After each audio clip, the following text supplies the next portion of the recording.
Good evening and welcome at 6 o'clock and you're watching NDTV 24/7. We have some breaking news coming in. A tribal group has announced indefinite blockade of National Highway 2. Now, this is a crucial national highway, particularly given the fact that it's a landlocked state and it connects Imphal to Dimapur in Nagaland. And well, the tribal group has announced the blockade of this national highway just 4 days back. This tribal body had threatened to impose this blockade on the national highway. Now, they say that essential items are not reaching the hills, which is why they've announced this indefinite blockade of National Highway 2. Ratnadeep Chaudhary is now joining us on the phone line. Ratnadeep, as you've mentioned and reported earlier as well, this particular highway is very crucial because it's a landlocked state and it connects key areas of the state, and of course connectivity to Nagaland is also ensured by this particular highway. Why is this crucial? And just 4 days back we saw that this particular tribal group had issued an ultimatum as well, saying that we will impose this blockade if essential items are not, if they do not reach the hilly areas. That's right. In fact, the Committee for Tribal Unity, CoTU, which is a powerful, tribal body, particularly of the Kuki tribe, and they are, they have a lot of presence in Kankopi district, and the National Highway 2, which is essentially seen as the lifeline of Manipur because it is the main, highway through which essential supplies comes to Manipur. It links Dimapur in Nagaland to Imphal, and in fact, remember in the few months back, in the first phase of the violence, actually had put a economic blockade, had blocked the road, national highway. The intervention of Union Home Minister Amit Shah that the highway was opened up and movement of essential commodities was taking place with security forces convoys. But they had given an ultimatum saying that essential supplies like rations and in fact relief material and medicines are not reaching from the district from the state capital to the tribal area, which is being forcefully stopped once. That's what is the allegation by the in the border of the valley and the hills by the other side.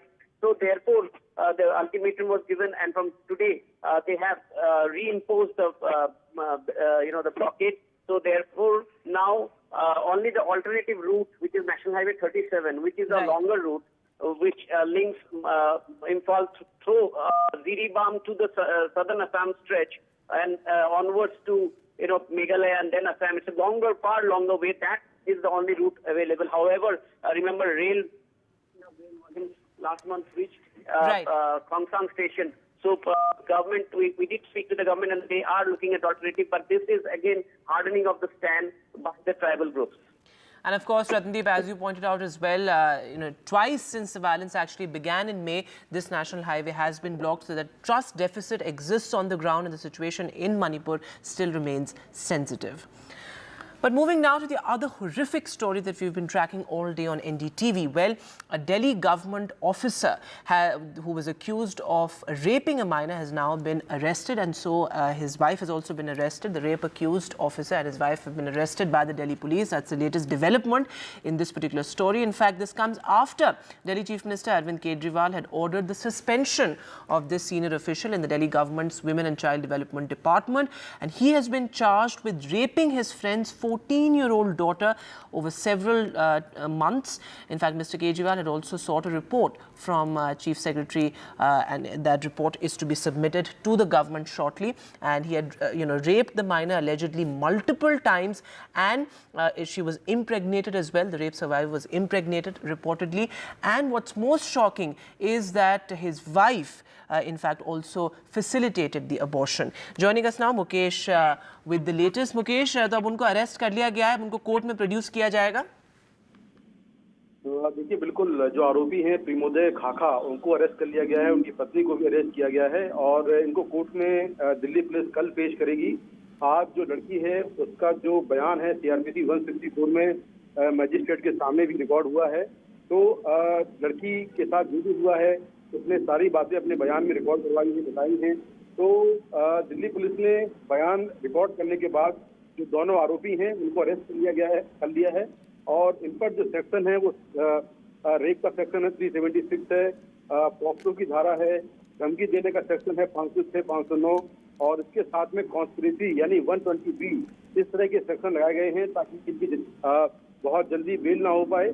और Delhi police पूरे मामले में जो भी evidence हो सकते हैं उनको कलेक्ट कर रही है। लड़की अभी बहुत ज्यादा मेंटल ट्रॉमा में है और उसको बार बार पैनिक अटैक आ रहे हैं, उसका इलाज चल रहा है। अगस्त के पहले हफ्ते से उसकी लगातार काउंसलिंग कराई जा रही है और काउंसलिंग के बाद ही उसने बताया कि उसके साथ में पूरी घटना हुई है। जी बहुत शुक्रिया मुकेश तमाम जानकारी के लिए। As Mukesh is pointing out, they will be produced in court tomorrow. Absolutely horrific story coming out of the national capital. And moving now, people belonging to the scheduled caste community protested in front of the Puttur temple in Tirupati district of Andhra Pradesh.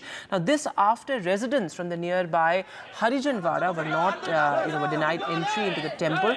And also the priest allegedly shut the gates on these devotees belonging to the scheduled caste community, and this has sparked outrage as well. Uma Sudhir is now joining us on the phone line. Uma, very shocking there. This denial of entry has sparked a lot of outrage there in Andhra Pradesh. Yes, indeed. This is something that the community, the discriminated community in this case, has been protesting and seeking, kind of a remedy for a long time and trying to draw the attention of the authorities. What happened in this particular case was that the Polakshama deity there, the goddess there, is in fact very much within their village, and the villagers felt that as part of their folk festival, they would go there, and the tradition is that they would in fact cook rice in what is called as pongal, where the rice comes in fact pouring out when you cook it, and that is given as an offering to the goddess. And they had wanted to do that, getting access to the temple, but what the community is saying is that the priest as well as some other people belonging to the temple committee had physically locked the doors, or rather the gate, or the grill gate of the temple, and denied entry to these people, after which they in fact just sat outside the temple and cooked their pongal and gave the offering to the goddess inside. So that's why they are asking this question about how this kind of a discrimination can happen. And now we have the Deputy Chief Minister, Mr. Narayan Swamy, who also belongs to Tirupati district. He has in fact ordered an inquiry into how this came about, because the government as a policy, of course, cannot and does not allow this kind of a discrimination or banning of entry of the people belonging to the scheduled caste community into place of worship. Back to you. Right, Uma, thanks so much for joining us with all those details. As you were mentioning, now the government has ordered inquiry, but a very unfortunate story there coming out of Andhra Pradesh. And moving now, the DGP of Uttar Pradesh, Vijay Kumar, has issued a directive for police officers across the state, asking them to use the Hindu calendar, or Panchang as it is called, to determine the period during which a crime is expected to rise and, well, increase the vigil accordingly. The circular says more incidents happen at the night 1 week before and after the new moon date of the Hindu calendar. Of course, the Hindu calendar is a lunar calendar. Now, this analysis should be done every month at the level of senior police officers as per this directive.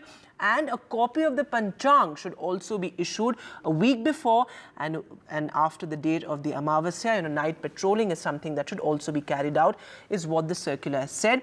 Well, the top cop himself breaks it down as to why this directive has been issued. तो आइए हम लोग ये इस बात को discuss करते हैं कि कैसे हमें पुलिसिंग, चंद्रमा के जो कलाएं हैं उसके आधार पर कैसे पुलिसिंग की जाती है, और उनको चंद्रमा की कलाओं को जानने के लिए सबसे आसान तरीका है कि जो हिंदू पंचांग है उसके हिसाब से हम अपने पुलिस की गतिविधियों को संचालित करते हैं।